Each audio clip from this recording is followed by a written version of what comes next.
और भगवान ने सभी से ये कह दिया कि जिस प्रकार हमने आपको खोज कर आपके स्थान पर रख दिया और इसी संसार में मैं भी छिपा बैठा हूँ, अब बारी आप लोगों की है, आप लोग हमको खोजें। जबकि कण कण में मैं विद्यमान हूँ, आप लोग हमको खोजें। यही आंख मिचौली का खेल। जब इस प्रकार भगवान के दिव्य उपदेश को भक्तराज प्रहलाद के मुखार बिंद से बच्चों ने सुना तो कहा, भक्तराज प्रहलाद, आपकी बातें सुनता हूँ तो बहुत मजा आता है, लेकिन ज्यों ही आपके पिता महाराज हिरण्यकश्यप के स्वरूप का चिंतन करता हूँ कि रूह कांप जाता है। तो कहा, यहाँ पर तो अभी है नहीं। तो कहा, अभी तो नहीं है। तो कहा, आओ हमारे साथ सभी लोग भगवान का संकीर्तन करो।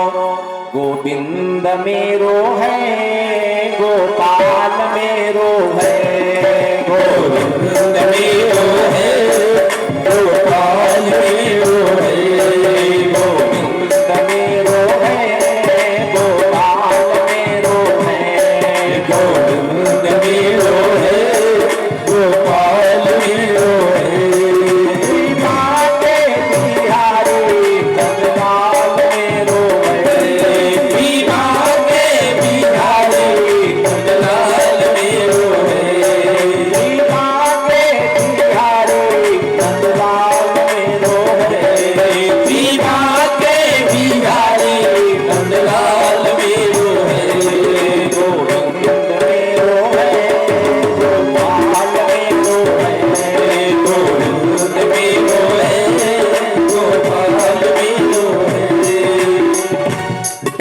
आप लोग डरा तो का हिरण्यकश्यप से। अरे भक्तराज प्रहलाद ने जब जिम्मेदारी ले लिया कि अभी हमारे पिता नहीं है, खूब कीर्तन करो भगवान का।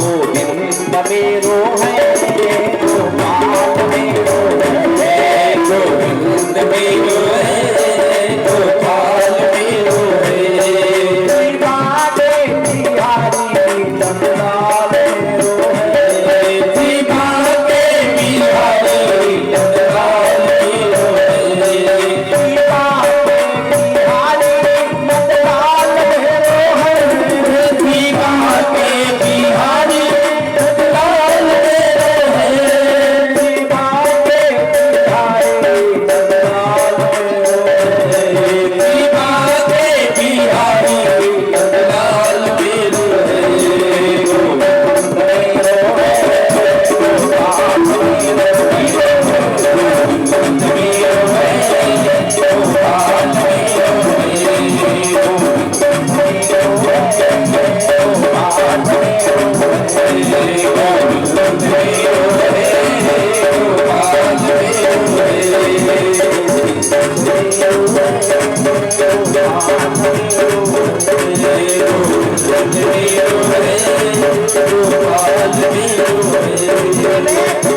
गुरुदेव भगवान आए। देखिए, भक्ति का करंट ऐसा होता है कि आज चौथा दिन है। पहले दिन हम लोगों ने चंदन लगाया और आज चौथे ही दिन देखो पूरी जनता ने कितना सुंदर चंदन बंदन। तो ये भैया एक प्रकार से छुआछूत की बीमारी है। गुरुदेव भगवान आए, उसी भक्ति के रंग में रंग गए। गोविंद मेरो है, गोपाल मेरो है, गोविंद मेरो है, गोपाल मेरो है, गोविंद मेरो है, गोपाल मेरो है, गोविंद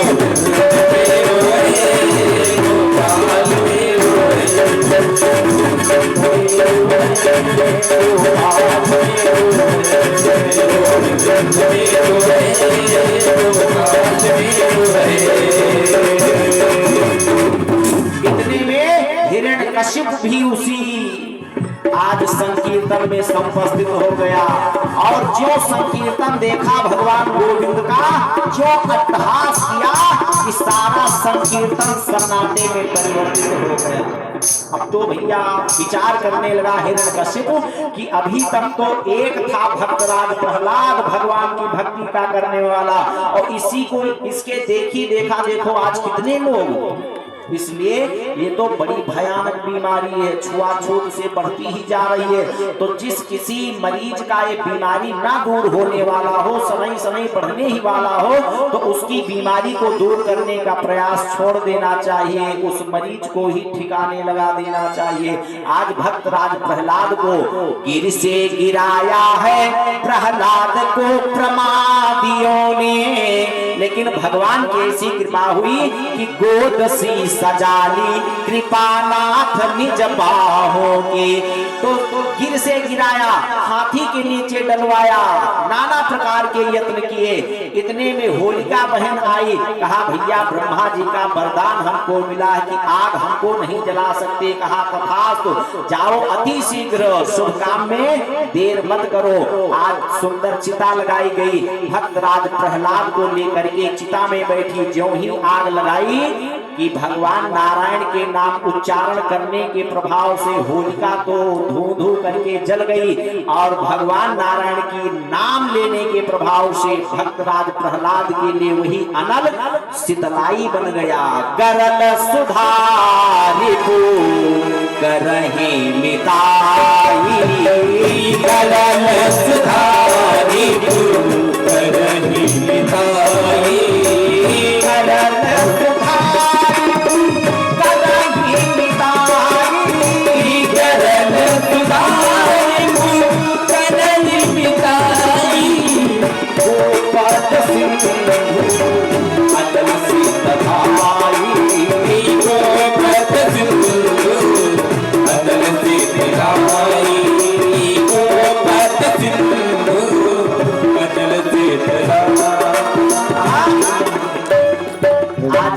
जो शत्रु होते हैं मिताई कर लेते हैं, अनल शीतल हो जाती है, और ये संसार सिंधु गोपद के समान हो जाता है हम सभी के लिए भगवान नाम उच्चारण करने के प्रभाव से। और होलिका जल गई और हमारे भक्त राज प्रहलाद बच गए। तो भैया जो खोदे गड्ढा दूजे के खातिर वही आगे कुआं बन जाता है, हम सब उसी के आगे कुआं बनता है, उसी के आगे। और यह सिद्ध है कि बुरे काम का बुरा नतीजा, बुरे काम का बुरा नतीजा, और जल गई बुआ बच गया भतीजा आज बच गया। और उन्हीं को देख करके आज समस्त नर नारी प्रसन्न हो जाते हैं कि होलिका दहन को देखा तो नर नारी खुशी मनाते हैं। होलिका दहन को देखा तो नर नारी खुशी मनाते हैं। होलिका दहन को देखा तो नर नारी खुशी मनाते हैं। होलिका दहन को देखा तो नर नारी खुशी मनाते हैं। होलिका जले प्रहलाद बचे, होलिका जली प्रहलाद बचे, फिर आप स्वतास्त्र बहाते हैं। होलिका जली प्रहलाद बचे, फिर आप स्वतास्त्र बहाते हैं। होलिका जली प्रहलाद बचे, फिर आप स्वतास्त्र बहाते हैं। आज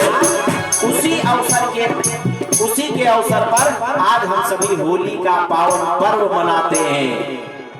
लेकिन उस समय की होली जो हो रही थी किसी दूसरे रीति रिवाज से हो रही थी, लेकिन आज जो होली देखने को मिल रही है परंपरा बिगड़ती जा रही है। होली के दिन मधुशाला पर इतनी भीड़ लगती है कि उतनी भीड़ शायद अस्पताल में ना लगता होगा, कथा में उतनी भीड़ नहीं लगती है, जान लो। तो भैया विचार करें कि होली का पर्व क्यों मनाया जाता है। वर्ष भर में एक वर्ष में मान लो जाने अनजाने में किसी के प्रति किसी को मनमुटाव हो गया है, तो यह प्रेम को प्रगाढ़ करने वाला पर्व होता है कि एक दूसरे के गले मिल करके जो वर्ष पर्यंत तक का जो मान लो दोष है या मनमुटाव है उसको दूर किया जाए। अरे मनुष्य मात्र ही नहीं, उसके दिन, होली के दिन हम सभी अपने जानवरों से भी प्रेम करते हैं, स्नान करवाते हैं, तेल लगाते हैं गौ माता को, और उनको भी अबीर गुलाल लगा करके सम्मान करते हैं। लेकिन रीत इतनी बिगड़ती जा रही है कि शायद होली के दिन बिना खटापटी के कोई त्योहार बीत जाए। प्रेम को प्रगाढ़ करने वाला ये पर्व है, इसलिए सभी लोग प्रेम के साथ ऐसे पर्वों को मनावें। बोले सच्चिदानंद भगवान की। आज हिरण्यकशिपु ने कहा कि हे प्रहलाद, तेरा भगवान कहाँ है, आज उसी से निपट ले। कहा पिताश्री आपका प्रश्न गलत है। कहा हमारा प्रश्न कैसे गलत? तो कहा आपने कहा कि तेरा भगवान कहाँ है। अरे हमारे भगवान तो देश काल दिशि विदिश हुमाही, देश काल दिशि विदिश हुमाही, देश काल दिशि विदिश हुमाही, देश काल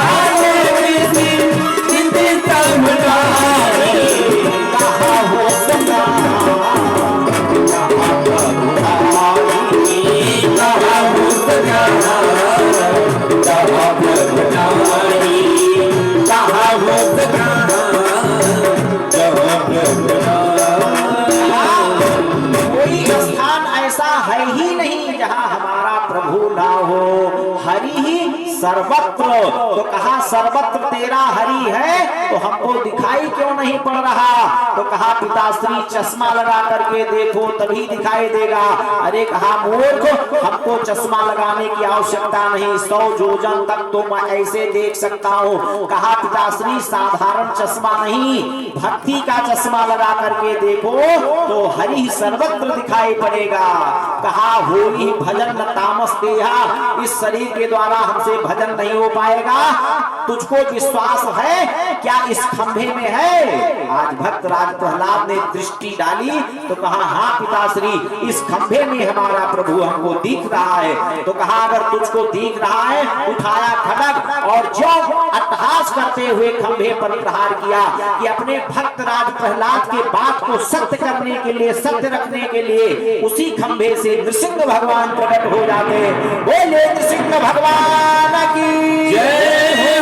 आज लपलपाती हुई जीवा, लाल लाल नेत्र, क्रोध से भ्रिकुटी तनी हुई, विशाल काय नख और आधा शरीर मनुष्य का और आधा धड़ सिंह का, ऐसे नृसिंह भगवान दौड़ करके पकड़ लेते हिरण्यकशिप को और ले जाकर पहुंच जाते हैं दहली पर।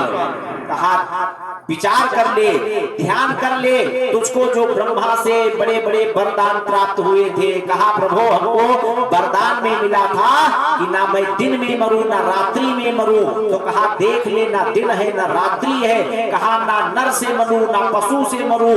तो कहा देख ले, मैं ना नर ही हूं और ना पशु ही हूं। नृसिंह अवतार धारण करना पड़ा। कहा कि ना सूर्य हो ना चंद्रमा हो। कहा देख इस समय ना सूर्य भगवान भी अस्ताचल की ओर और चंद्रमा देवता भी अभी उदित नहीं हुए। कहा ना मैं घर में मरूं ना बाहर मरूं। ना कहा तू घर में है ना बाहर है। तो कहा यहाँ तक कि ब्रह्मा जी की बनाई किसी भी सृष्टि से हमारी मृत्यु ना हो। तो कहा ब्रह्मा जी की सृष्टि में मैं नहीं हूँ, हमारी सृष्टि में ब्रह्मा जी हैं, हमारे ही नाभि कमल से ब्रह्मा जी की उत्पत्ति हुई है। तो कहा प्रभु ना मैं अस्त्र से मरूं ना शस्त्र से मरूं। कहा ना हमारे हाथ में कोई अस्त्र है ना शस्त्र है। विशाल काय नखों को धसा दिया वक्षस्थल में और विदीर्ण कर देंगे नृसिंह भगवान। नृहरिणा तनुजेन्द्र विदारणम् कृतमहो निजदास दयालुना और न च शशि न भोगणा न रजनी, न रात है न रजनी, न दिवा करा। ऐसे अवसर पर आज हिरण्यकशिप का उद्धार कर देते हैं, वध कर देते हैं। बोले भक्त वत्सल भगवान के जय। भगवान नृसिंह देव का क्रोध अभी भी शांत नहीं हो रहा है। किसी देवता में सामर्थ्य नहीं हो रही है कि हम भगवान के सम्मुख जाएं, भगवान की स्तुति कैसे करें। देवता थर थर कांप रहे हैं भगवान के कोप को देखकर। विचार करते हैं देवता की अपने प्रियतम का क्रोध शांत करने में प्रियतमा बड़ी प्रवीण होती है। भगवती लक्ष्मी मैया के पास देवता गए, निवेदन किया मैया कि आपके स्वामी आज बड़े क्रोध में हैं, चल करके उनका क्रोध शांत करिए, क्योंकि आप ही शांत कर सकते हैं। भगवती लक्ष्मी मैया ने कहा हमारे स्वामी क्रोध ऐसा हो ही नहीं सकता। हमारे स्वामी को शांताकारं भुजगशयनं पद्मनाभं सुरेशं विश्वाधारं गगन सदृशं मेघवर्णं शुभांगं लक्ष्मीकान्तं कमलनयनं योगभिर्ध्यानगम्यं वन्दे विष्णुं भवभयहरं सर्वलोकैकनाथं। परम शांत, यद्यपि नाग पर शेष नाग पर शयन करते हुए भी परम शांत। विचार करें, हम आपके बिस्तर पर एक छोटी सी नागिन निकल आवे और उसी बिस्तर में कहीं गायब हो जाए, आप बिस्तर का चप्पा चप्पा छान मारो, नागिन अचानक गायब हो जाए, शायद रात्रि भर उस बिस्तर पर आप सो नहीं पाएंगे। और हमारे भगवान शेष पर शयन करते हुए भी परम शांत, ऐसा हो ही नहीं सकता। अच्छा मान लो किंचित कोप भी अगर हमारे स्वामी के अंतःकरण में आया तो हम जानते हैं हमारे स्वामी का कोप कैसे शांत हो सकता है। एक थाली में आरती सजाई, रोली इत्यादि रखा, पुष्प रखा कि हम अपने स्वामी का पूजन करूंगी, आरती करूंगी, आरती करते ही भगवान शांत हो जाएंगे। भगवती लक्ष्मी मैया आरती की थाल सजा कर लेकर आई और इस विधा से आरती करने की एक विधा होती है ना। आदौ चतुष्पाद तले च विष्णु द्वैनाभिदेशे मुखमंडलैकम। भगवान की 4 बार चरणों की पहले आरती करनी चाहिए, फिर नाभि मंडल की 2 बार आरती करनी चाहिए, पश्चात मुखमंडल की 1 बार आरती करनी चाहिए, पश्चात समस्त शरीर की आरती 11 बार करनी चाहिए। ऐसा आरती का विधान है। तो विधा के अनुसार भगवती लक्ष्मी मैया आरती करना प्रारंभ किया। आदौ चतुष्पाद तले च विष्णु द्वैनाभदेशे, और जो मुखमंडलम की ओर दृष्टि गई, अपने स्वामी भगवान नृसिंह का लपलपाती हुई जिह्वा, नेत्र लाल लाल भृकुटी तनी हुई, ऐसा स्वरूप क्रोध युक्त देखा कि लक्ष्मी मैया के हाथ से थाली छूट गई और दूर खड़ी हुई। अपने स्वामी का ऐसा विकराल स्वरूप हमने जीवन में नहीं देखा। इनके कोप को शांत करना हमारे बस की बात नहीं। देवता पुनः परेशान कि जिसके ऊपर एक आशा टिकी थी, आज वो भी निराशा प्रदान करके वापस जा रही। क्या किया जाए? देवताओं ने आज भक्तराज प्रहलाद को आगे किया, कहा भक्तराज प्रहलाद, भगवान ने ऐसा विकराल स्वरूप आपके ही कारण रखा है, आप ही इनके कोप को शांत कर सकते हैं। आज भक्तराज प्रहलाद भगवान नृसिंह के श्री चरणों में नतमस्तक हो जाते हैं और भगवान की कृपा शक्ति तो चरणों में है ना। आज चरण और भगवान की नहीं, हम सभी की कृपा शक्ति चरणों में होती है। कितना भी क्रोधित हो किसी के ऊपर, अगर वो व्यक्ति आपके चरण आकर के पकड़ ले तो आपका क्रोध अवश्य शांत हो जाएगा। नहीं शांत होगा, हो जाएगा। आज भगवान प्रसन्न हुए और अपने भक्त राज प्रहलाद को गोद में बिठा करके, जिस प्रकार सद्योजात बछड़े को गौ माता अपने बछड़े को वात्सल्य से वशीभूत होकर जिस प्रकार चाटने लगती हैं, उसी प्रकार हमारे नृसिंह भगवान भक्त राज प्रहलाद को चाटने लगे। आज भगवान ने कहा, भक्त राज प्रहलाद, मैं देख रहा हूं कि किसी देवता में यह सामर्थ्य नहीं कि हमारे सम्मुख चला आए। यहाँ तक कि हमारी प्रिया लक्ष्मी मैया में भी सामर्थ्य नहीं थी कि हमारे सम्मुख चली आए। और क्या हमारे इस स्वरूप को देखकर आपको भय नहीं लगता? आज भक्तराज प्रहलाद ने कहा प्रभु एक बात बताओ। कहा क्या? कहा जैसे सिंह के दहाड़ से जंगल के सारे जानवर पलायन कर जाते हैं, भाग जाते हैं, तो क्या उस सिंह के दहाड़ से जो सिंह का बच्चा होता है क्या वो भी जंगल को छोड़कर भाग जाता है? सिंह का बच्चा तो अपने पिता के पीठ पर चढ़ता रहता है। आप हमारे पिता हैं, हम आपसे हमको क्या भय? आज भगवान प्रसन्न हुए और कहा भक्तराज प्रहलाद आपके पिता के द्वारा जो आपको इतनी यातना मिली हमारी भक्ति करने के नाते हमको बहुत पहले आ जाना चाहिए। जो हमसे देर हुआ आने में इस धृष्टता को, इस गलती को हमें क्षमा करें। आज सुखदेव भगवान महाराज परीक्षित से कहते हैं कि राजन आज तक बहुत देखा होगा भक्त भगवान से क्षमा मांगते हुए, लेकिन आज भगवान भक्त से क्षमा मांग रहे हैं। भक्तराज प्रहलाद आज हम आप पर बहुत प्रसन्न हैं, वरदान मांगो। भक्तराज प्रहलाद ने कहा प्रभु अगर भक्ति के बदले में अगर कोई वरदान मांगे, कुछ पाने की इच्छा हो, तो भक्ति कहाँ रह गई? वो तो फिर व्यवसाय हो गया, व्यापार हो गया। उदला बदली करना तो व्यापार का कार्य है। हमने आपकी भक्ति की है तो इस भरोसे नहीं कि आपसे हमको कुछ प्राप्त हो। भगवान ने कहा भक्तराज प्रहलाद मैं जानता हूँ तुम्हारे जैसे भक्त को कुछ नहीं चाहिए, लेकिन हमारी इच्छा रखने के लिए हमारी इच्छा है कि तुम हमसे कुछ मांग लो। आज भक्तराज प्रहलाद विचार करते हैं कि भक्ति होनी चाहिए, लेकिन भक्ति का अभिमान नहीं उत्पन्न होना चाहिए। भगवान कह रहे हैं वरदान मांगने को। आज भक्तराज प्रहलाद ने वरदान मांगा कि हे प्रभु आप हम पर प्रसन्न हैं तो ऐसा वरदान दे कि जीवन में किसी से कुछ मांगने की प्रवृत्ति ही ना रहे हमारी। बताओ कितनी ऊंची बात मांग लिया। आज हम हमारे सम्मुख भगवान आ जाएं और वरदान मांगने को कहें कि मांग लो जो मांगना हो। तो क्या मांगोगे? लखनऊ में घर हो जाए 20 मंजिल का, यही मांगोगे और क्या मांगोगे?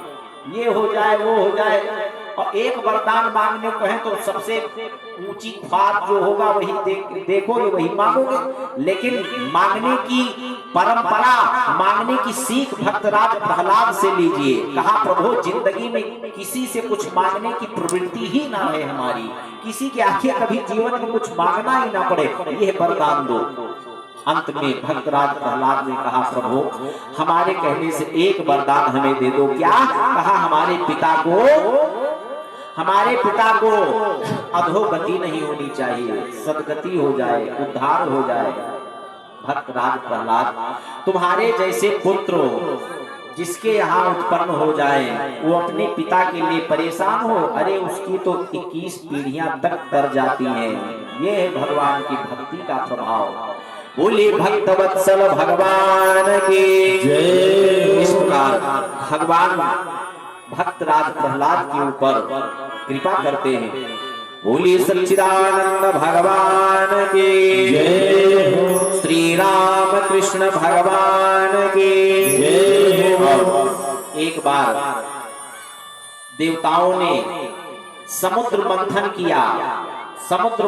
किया इस प्रयोजन से कि दुर्वासा जी महाराज का श्राप